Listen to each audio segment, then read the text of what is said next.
Hi everybody, this is my book review of D-Day to Victory, written by Sergeant Trevor Greenwood. First thing to note about this book is that it shouldn't really exist.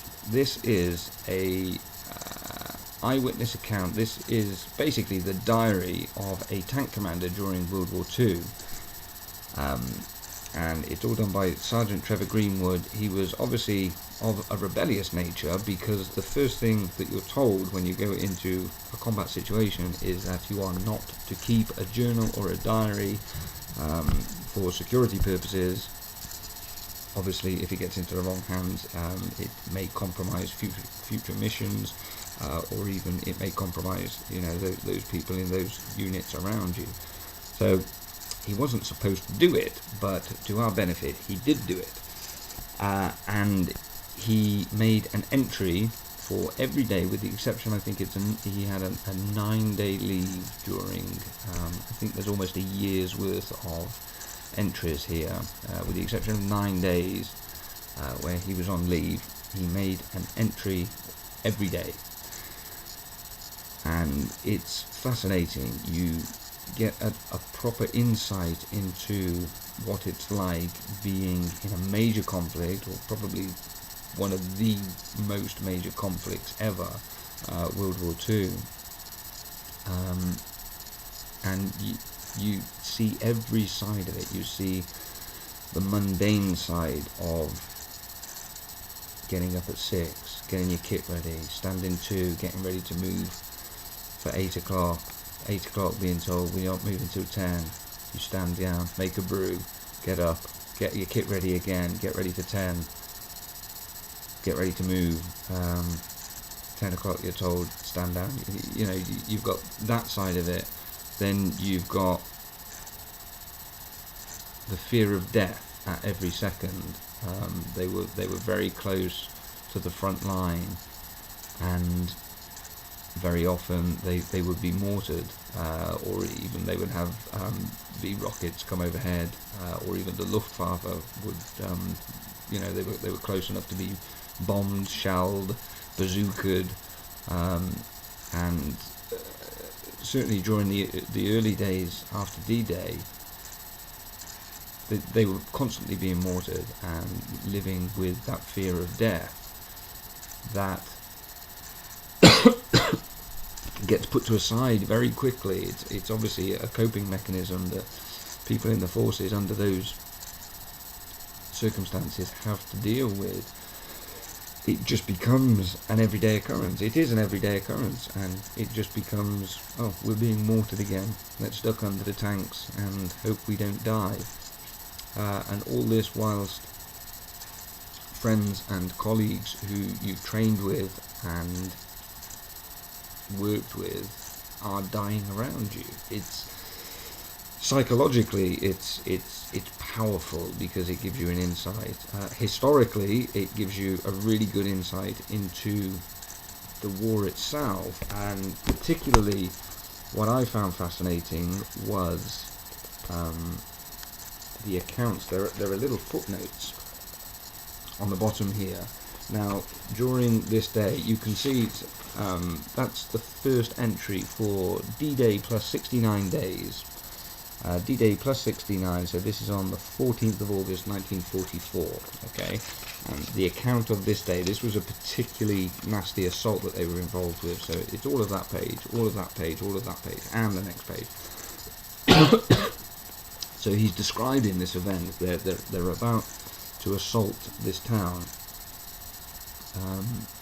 In the tanks, the infantry are already halfway there. The tanks are there to back up the infantry. They're about to assault this town, and they've called in air support.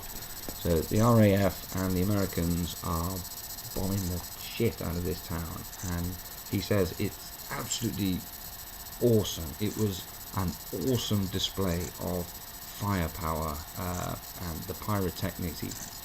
It was just wonderful for them to see. He describes it very well, the jubilation of the troops that are about to assault this town when they see it literally being annihilated. in front of them, and they're only about a mile away when this is happening. He describes very well the jubilation felt by all of the troops that are about to, go in there and mop up whatever's left. And then things take a slight turn for the worse. Somebody messes up the coordinates, and the Allies, the Americans and the British start dropping their bombs on them in the wrong place, on the Allies themselves. So it's a bit of blue on blue, and he talks about how their jubilation, their adrenaline, they were pumped up to go and fight this and mop up whatever's left by the firepower that we're pouring onto them. All of a sudden that turns to horror and terror, and he actually describes it as murder that is going on around them. But the point I'm getting to, the bit that I found particularly fascinating about that is the little footnote at the bottom here, which reads, "It is instructive to compare this account with a newspaper cutting which Trevor kept from the Daily Mail of the 15th of August, which is the day afterwards. Their correspondent, Colin Bednall, had actually flown with the raid described above. His lengthy report is a glowing account of total success with no mention of the disaster." Now I find that fascinating, and I also think that's probably why servicemen and women are told not to keep journals and diaries, because I think it's a very true saying that history is written by the victors, and it's very hard for the victors to write that history how they want it to be written if there are numerous eyewitness accounts of people who were actually on the ground, who were there. So historically, it's a fantastic book. Like I say, psychologically, it's a real insight to how people cope with certain situations, and also how blasé they become about certain things that are going on, because you almost have to switch off from certain things, and that comes across in the book that I felt. So yeah, it was a good book. It as a piece of literature, it's somebody's diary, so it's not a fantastic piece of literature, but the content that's in it, from a historical point of view, from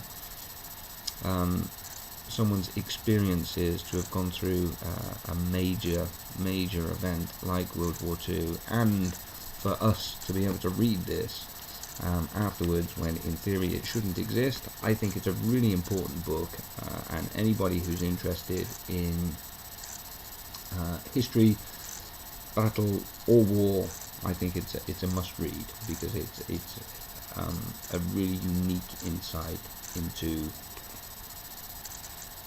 being at war. So yeah, good book. I would recommend it, definitely. Thank you for watching.